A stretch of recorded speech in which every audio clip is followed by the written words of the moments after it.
हाँ भाई दोस्तों, कदे तुसां देखिया कि कोई किसी का सदर वजीर आजम ही चुक के लै जाए।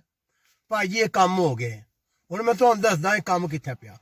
मैं तुहानूं शुरू तो दसदा आया कि अमरीका बड़ा पावरफुल है, लेकिन बंदे आदे नहीं जी अमरीका पावरफुल नहीं। वो भाई जी इस वेले दुनिया पूरी तरह पावरफुल है। जिहड़ी टैक्नोलॉजी उहदे कोल है वो किसी कोल भी नहीं। अरसा दराज तो वेनेजुएला नाल एक लातीनी मुल्क है, अमरीका का तनाज़ा चल रहा। अमरीका इल्जाम लांदा है कि वो कोकीन ते दूसरे जो ड्रग्स वगैरह न ये साडे मुल्क लै गया आमदन। ये हुण सच है या झूठ है तो अल्लाह जानदा, लेकिन उन्हां दा कहना है। तो वेनेजुएला नाल उन्हां दा तनाज़ा चल रहा सी। जिहड़ा हुण मौजूदा उन्हां दा वजीर आजम है मादुरो, उस नाल उन्हां दा तनाज़ा सी। वो मादुरो नूं कहंदे सी कि तू सलेंडर कर जा। तुसां पिछे सुनिया होगा खबरें च कई बार मादुरो बड़े बड़े बयान भी दिंदा सी। अगर तुहानूं याद होवे इस तो पहले इन्हां दा एक सदर ओगो चावेज़ हुंदा सी, वो भी अमरीका के खिलाफ बड़े बड़े बयान दिंदा सी, किसी नूं बंदर कहंदा सी, किसी नूं कुछ। उस तो बाद पार्टी मादुरो दे हत्थ आई। मादुरो जिहड़ा काफ़ी अरसे तो हुक्मरानी कर रहा, उन्होंने अपोजिशन नूं उन्हें खड्डे लाइन ला छड्डिया सी। अपोजिशन सैड ते हो गई सी तो फौज भी दी सैड ते सी। अमरीका ने कई बार इन्हूं कहा सी कि तू बाद आ जा। वेनेजुएला बड़ा अमीर मुल्क है, इत्थे रशिया भी, सारे मुल्क भी शामिल सी। एक गेम सी।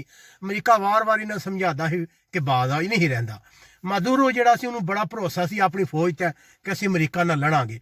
तो फौज जिहड़ी उहदा साथ भी दे रही सी। मसलसल कुछ दिनों तो कशीदगी वध रही सी। अमरीकी शिप जिहड़े अगे आ रहे सन, उदों ही खतरा पैदा हो गया सी कि शायद कुछ तसादम होवेगा। कोई लोगों का ख्याल सी कि मादुरो ते दबाव पाणगे, जिस तरह साडे हुंदा है, दबका मारनगे तो छड़ जाएगा। लेकिन मादुरो जिहड़ा अपने गल ते पक्का, उन्हें हमें इकतदार नहीं छड्डना। अपोजिशन उन्हें वैसे मुल्क भी दबाया सी, फौज दे नाल सी। अज फिर अमरीका ने वह किया जिहड़ा इस तो पहले तारीख में कदे नहीं होया। बहुत घट मिसाल मिलती है कि तुसें जंगा ही तो सुनिया होगा, जंगा जिस तरह शाम ते दूसरे मुल्क जंगा होंदियां ते वजीर आजम कत्ल हो गया या हवा हो गया। लेकिन पहली बार इस तरह होया कि फौज की मौजूदगी दारुल हुकूमत वेनेजुएला दे विच मौजूद सी मादुरो। उत्थे अमरीकियां ने एक बड़ा बड़ा ऑपरेशन किया। तो मजे की गल है, ट्रंप कहता कि भाई जी इस तरह ही जिस तरह मैं मूवी तकदा पिया। ट्रंप बह के घर अपने मूवी देखता सी पिया कि क्या होंदा पिया। उन्होंने उपरों बड़ा टारगेटेड ऑपरेशन किया। पहले उन्होंने दियां जिहड़ियां गड्डियां छड्डियां फौज दी, उन्होंने निशाना बनाया। एक टैक्नोलॉजी तो तुहानूं पता हो कितने अग्गे न। उन्होंने भाई जी पूरा घेरा पाया, किस चीज़ नूं हिल्लण नहीं दिता। अजे कि मादुरो जिहड़ा वो तुसीं कह सकते हो कि उसका जिहड़ा घर सी अंदर बख्तर बंद सी, उन्हें अपनी सिक्योरिटी दा बड़ी कीती सी। उन्हें पता सी कि भाई जी मेरी बुत्ती निकल सकती है। लेकिन ये ख्याल विच किसी के वहमो ख्याल भी दुनिया कि इस तरह मादुरो नूं चुक के लै जाणगे। लेकिन अमरीका ने वह कर दिखाया जिहड़ा नामुमकिन सी। वो भाई जी अंदर गए, उत्थे जाके उन्हें मुकम्मल ऑपरेशन किया। जमीनी फौजी लाए उन्हें बड़े तरीके नाल, कोई चीज़ नहीं हली, कोई ज़्यादा लाकतां भी नहीं होईयां। कुछ अमरीकी फौजी जिहड़े ने जख्मी होए ट्रंप के बकोल, कोई लाकत भी नहीं हुई। उन्हें मादुरो नूं चुकिया, उसू चुक के बाहर लै गए।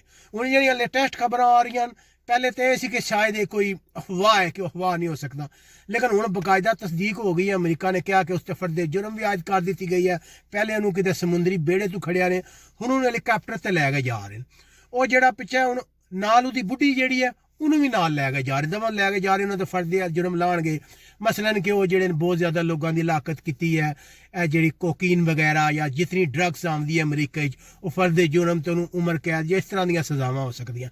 लेकिन अमरीका ने किसी मुल्क के फौज की मौजूदगी उत्थों सदर या वज़ीर आज़म चुकना, इस तो पहले तुसीं पूरी तारीख चुक लो कि मिलते ही नहीं। इस तो साबित होता कि अमरीका जिहड़ा टैक्नोलॉजी के मैदान नाल अग्गे हैगा। कोई लोग कहते हैं कि हुण क्या करनगे, वेनेजुएला वाले जवाब देणगे। मैनू नहीं लगता। वेनेजुएला की फौज जिहड़ी है उन्होंने कोल कोई F-16 भी हैं, कुछ इलाका त्याड़े भी हैं।